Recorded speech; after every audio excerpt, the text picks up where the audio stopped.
So I want to focus on some of the ways we can dig ourselves out of the hole. Like, and obviously you've touched on my next question was going to be, why is it important to eat organic? And I think you've covered quite a few of the bases there. Well, there's more if you want to know but more. I do want more. I want more because a lot of people, if it's not directly in their face, don't necessarily find it as a concern. Yeah. But certainly when we understand about taking these things into our body, like glyphosate, it's a real concern for ourselves now. Yes.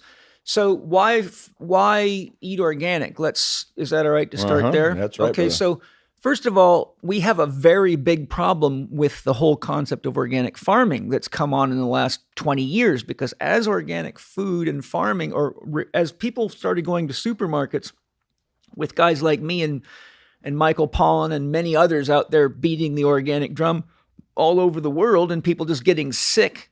One of the ways organic farming has gotten popular because a lot of people get cancer. As you know, it's very, very common. And many of them end up at natural treatment centers that will only feed cancer patients organic food. And then they learn there why it's so important.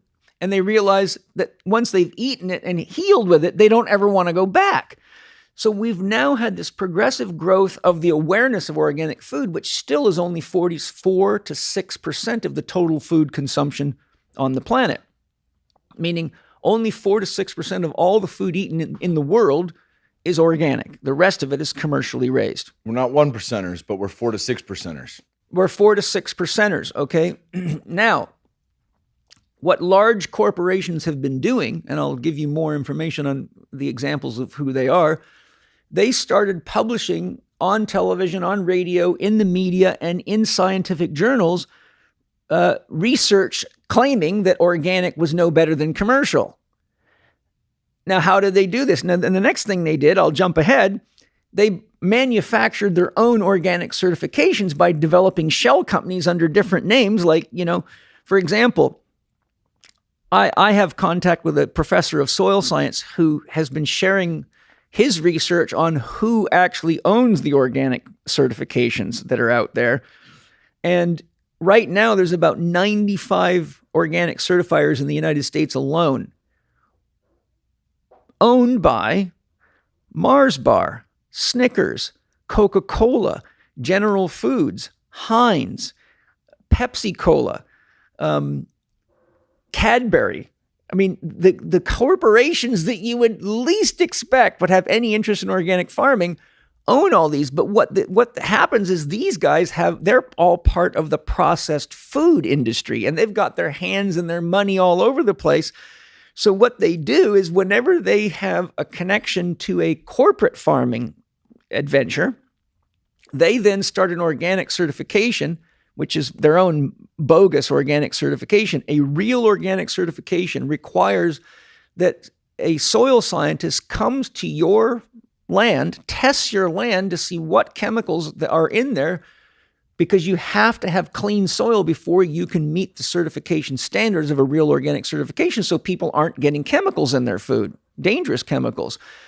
So you have to go through this gestation phase where the microorganisms digest and metabolize all the toxins in the soil, because if that soil's ever had chemicals used on it, it has to be cleaned up. And then you can only sell your food as certified organic once the organic agency soil scientist has deemed your soil is now truly organic. Okay? Well, all these certifications that I just mentioned, they don't require that. You just pay money and then you can sell their food as organic. There's no testing involved. So then what they do is because many of them fund the agricultural programs in universities, these corporations do. So what they do is they take food from their commercial farm, and then they take food from their organic farm, which is the exact same food raised on a different piece of land called organic that's not organic. And they do research and then publish it in journals saying, oh, look, there's no difference, but they don't let you know how that happened. Okay. So we have this prostitution going on. So I've had many of my students come to class. Oh, I saw a news report showing science that said there was no benefits to organic food. And that's why I have to explain why. And then I show them the map that I got from this professor, and he maps it all out, and you see all these corporations. So people are getting completely confused. And that's part of the process. If you confuse people, they don't know what to do, and most of them won't dig to the bottom of it. So one of the most important things I will say that you have to look into is where your food is coming from.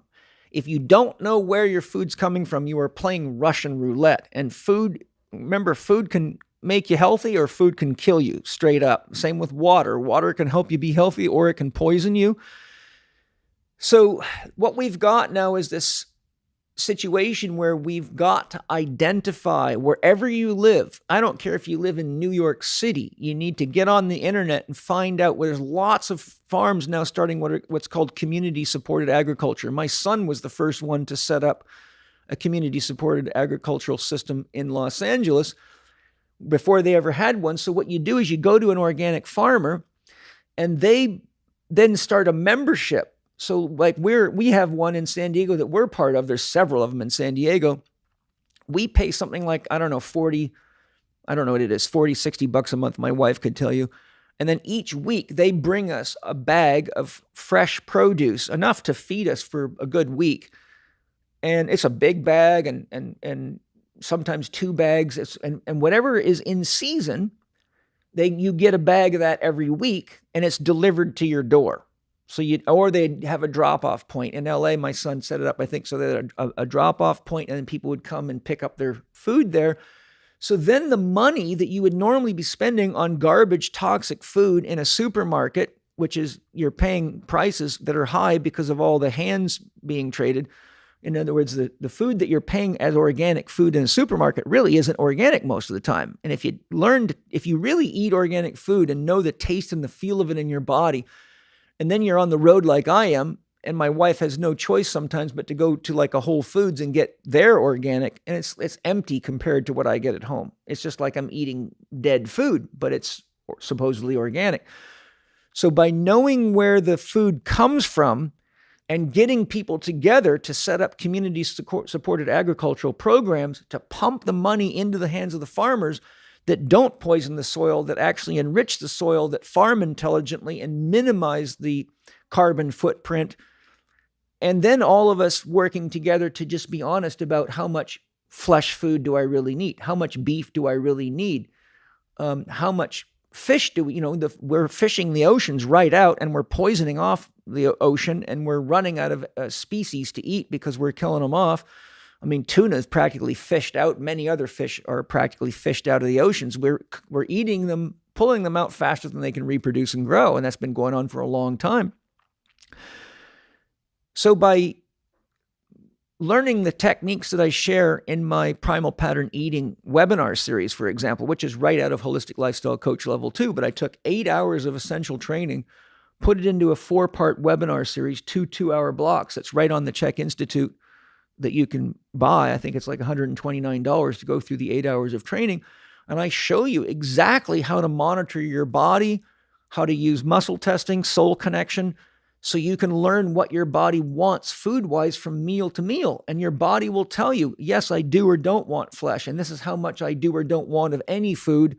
It'll even tell you what food you're having reactions to so you can clean your diet up and you can get guided. And I've helped thousands and thousands of people with all sorts of health problems completely get healthy. I've helped countless athletes learn to eat properly and perform at very, very high levels using these techniques. I mean, all the way back to Danny Way, who came to me when he was 19 years old in serious trouble.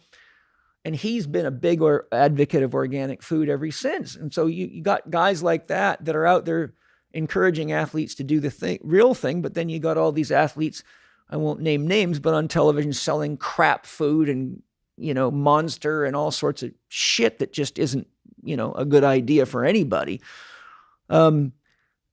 So knowing where your food comes from, being very, very conscious of what you spend money on, whatever you spend money on that's got chemicals in it or is poisoning the earth. For example, most people aren't aware, but every time you buy a bottle of water in plastic, research shows that it takes 3 times as much water as the bottle holds just to make the bottle in the manufacturing process.